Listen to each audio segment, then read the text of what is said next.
आता आलो मी अद्रकीच्या शेतात, जिथं आपण अद्रक लावली. अद्रक आणखीन उगवायला नाही लागली. आणि बघा इथं आहे मिरच्याचं रोप लावलं. हे मध्ये ना हे मिरच्याचं रोप आहे. इथं 2-4 लावले, तिथं 2-4. नंतर हे उपटून घ्यायचे आणि सेपरेट करायचे. एक एक तुटक लावायचे. म्हणजे 1 फुटाच्या अंतरावर लावायचे. ह्याच्यातच लावायचे अद्रकीत. आणि आता कोबीचं रोप कुठं लावलं बघू. हे बघा हे ना हे कोबीचं रोप आहे. याला कोबीचं दुसरं कशाचं कोबीचंच आहे. हे रोप अशी लाईन टाकली इथं. नंतर हे मोठं झालं ना, पाऊस पडलं, परत ह्याला तुटक लावायचं. मी अद्रकीच्या शेतात आवत घेऊन आलो आहे. तर हे छोटं आवत आहे. तर अद्रकीत गवत आलं आहे ना तर ते दोन्ही वर सरीच्या मधलं म्हणजे जिथं आवत चालतं आहे ना, तर तिथलं गवत काढायचे. त्याच्यामुळे आवत हाणायचे. आणि हे दांड आहे ना, आपण पेराला दांड घेतलं ना त्याच्यापेक्षा लांब दांड आहे. ही 12 वीत दांड आहे. म्हणजे वीत म्हणजे माझ्या अंगठ्याच्या नखापासून करंगळीचं नख आहे ना, तर तेवढ्या अंतराला एक वीत म्हणतात. म्हणजे एवढं जे अंतर आहे ना लांब, या असं अंगठ्याच्या नखापासून करंगळीच्या नखापर्यंत एक वीत अंतर आहे ना, तर हे 12 वीती दांड आहे. हे पेराच्या दांडापेक्षा लांब आहे. तर म्हणजे बैल कसं सरीत चालतो, इकडं सरजे इकडल्या सरीत आणि चिमणी इकडल्या सरीत आणि आऊतमधल्या सरीत. ती साईडची सरी मी सोडून दिली, कारण बैलाला पलीकडं बांधावर चालता येत नाही झाडामुळं. बैलांना मुंगशे घातलेत. ते काय एका तासात हाणून होईल, 1-1.5 तासात. आणि हे आवत आहे ना, हे आवत पण वेगळं आहे. म्हणजे छोटं आवत आहे. छोटी पास आहे. सरीत चालेल एवढी पास आहे. दोन्ही वरंबाच्या मध्ये चालेल ना एवढी पास आहे छोटी.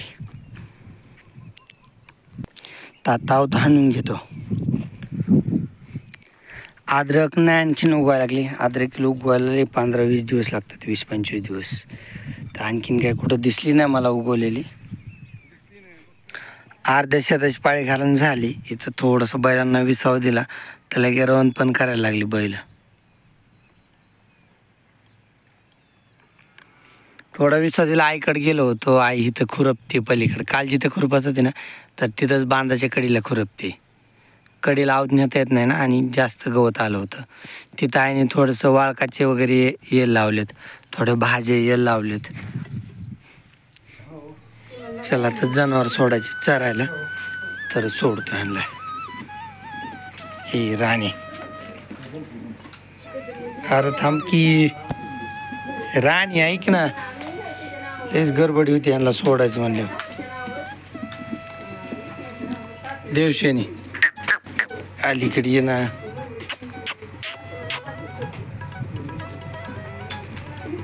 ही शुभश्री, ऐक शुभश्री.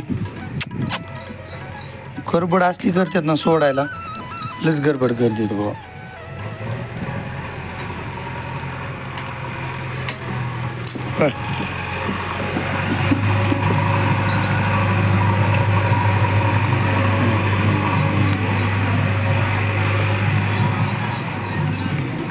थांब किल्लरी आहे.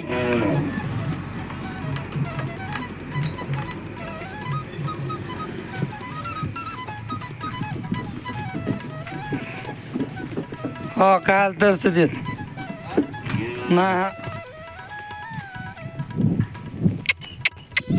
ऐक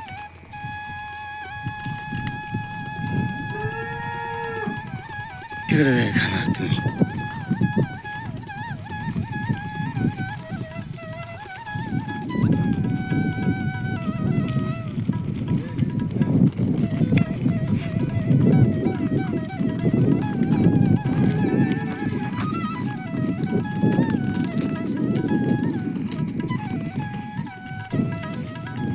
खिल्लरीले पळते बरं का, त्याच्यामुळे तिला हातात धरावं लागतं. मग ती एकटी पळली ना, बाकीचे मग सगळे चिल्ले पिल्ले महाग पळतात, तिच्याच महाग. मग त्याच्यामुळे तिला हातात धरायचं, मग सगळे व्यवस्थित दमाने जातात. आणि खुरपलेलं गवत ह्यांना टाकले बरं का खायला. बांधाच्या कडीचं खुरपत होती तर एवढं निघलं होतं. खातेन पिल्ले. मध्येच दुपार केली होती, थोडंसंच राहणं आहे, पण दुपार केली.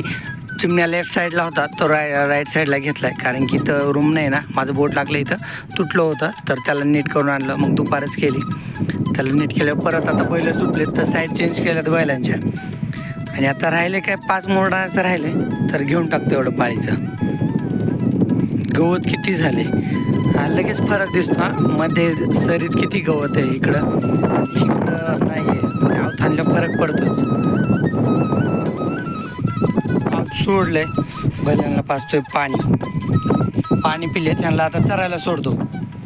बैलांना सोडले तर चरायला. दाबे वेगवेगळे केलेत त्यांचे, म्हणजे कसं सर्जा मारणार नाही चिमण्याला.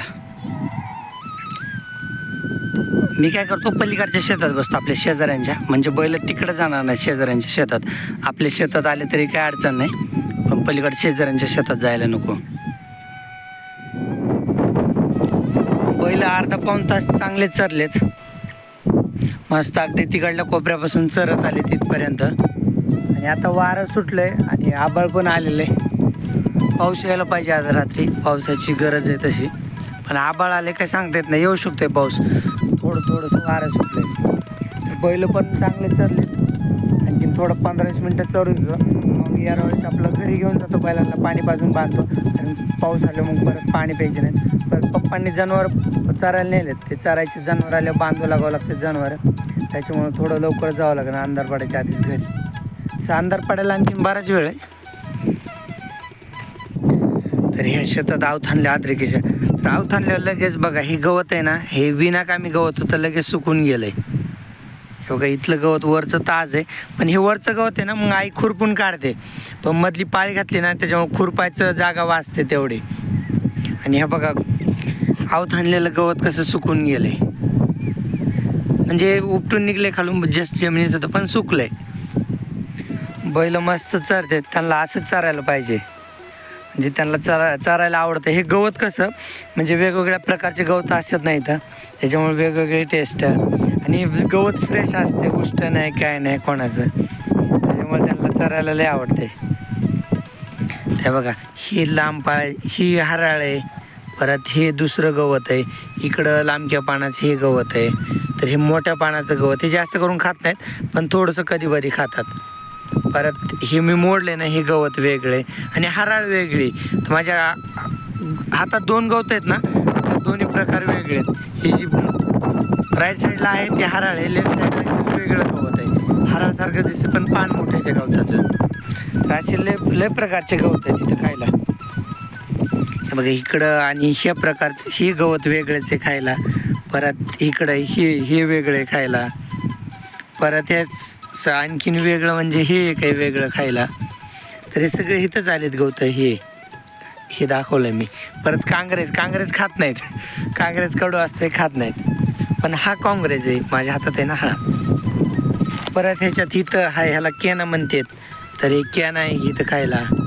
परत ह्या दुसरा प्रकारे गवताचं मला नाव माहीत नाही, तर हे पण खायला इथं. 10-15 प्रकारचे गवत आहेत, थोडे थोडे करून खातात सगळे. त्यांना थोडा पाऊस लागलाय, थोडा म्हणजे भुरभुर यायला लागली. मला तर आता घरी जावं वाटायला लागले. बैलांनी पण खाल्लंय चांगलं. चिमण्याचे केस कसे थोडासा थंडावाला लागतोय ना, तर केस कसे सरळ उभा राहिलेत त्याच्या वशिंडापाशी, मानेवरचे केस. हे बघा सर्जेचे पण उभे राहिलेत, थोडा थंडावा आहे ना.